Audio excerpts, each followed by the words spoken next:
ஆவி புடி அப்படின்னு யாராவது உங்ககிட்ட சொல்லியிருக்கீங்களா? ஆவி புடினா வேற ஒண்ணும் இல்லைங்க, ஸ்டீமை இன்னேல் பண்றதுக்கு தான் தமிழ்ல அப்படி சொல்றது. பொதுவா ஜலதோஷம், கோல்டு இப்படி இருந்ததுன்னா ஆவி புடி, இன்ஹேல் பண்ணு அப்படின்னு சொல்லுவாங்க. பொதுவா ஆவி பிடிக்கும் பொழுது இப்படி யூக்கலிப்டஸ் மரத்துல இருந்து வருகிற ஆயில அதுல 2-3 டிராப் போட்டு இன்ஹேல் பண்ண சொல்லுவது வழக்கம். இங்க ஒரு யூக்கலிப்டஸ் மரம் பக்கத்துல தான் நான் நிக்கிறேன். இந்த யூக்கலிப்டஸ் மரத்தை குறித்து நான் வாசிக்கும் பொழுது ஒன்று கவனித்தேன். இந்த மரம் வேர்கள் மிக ஆழமாய் செல்லுகிறது.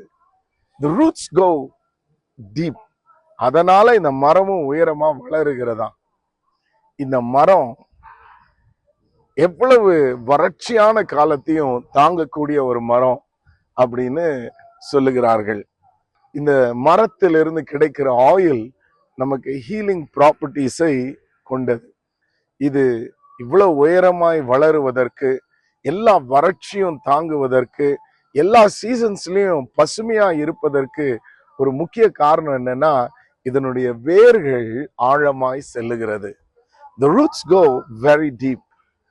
இன்றைக்கு நீங்களும் நானும் கர்த்தருடைய வார்த்தையில வேரூன்ற வேண்டும்.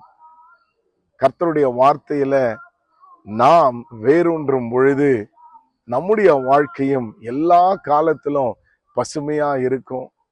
எப்படி இதுல ஒரு ஹீலிங் ப்ராப்பர்ட்டி உண்டா இருக்கிறதோ அதுபோல நம்ம வாழ்க்கையில இருந்து தேவனுடைய ஹீலிங் வெளிப்படும்.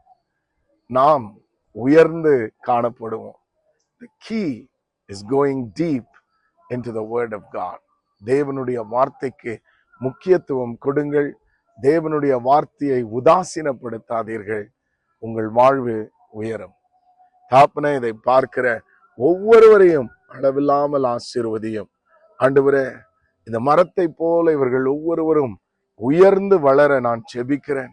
இவர்கள் வாழ்க்கைகள் உமக்காய் ஒளி வீசட்டும், ஒரு நற்கந்தமாய் மாறட்டும். Let their lives become a fragrance to your name. ஒவ்வொருவரையும் ஆசீர்வதியும். மீட்பர் இயேசுவின் நாமத்தில் பிதாவே, ஆமென். God bless you.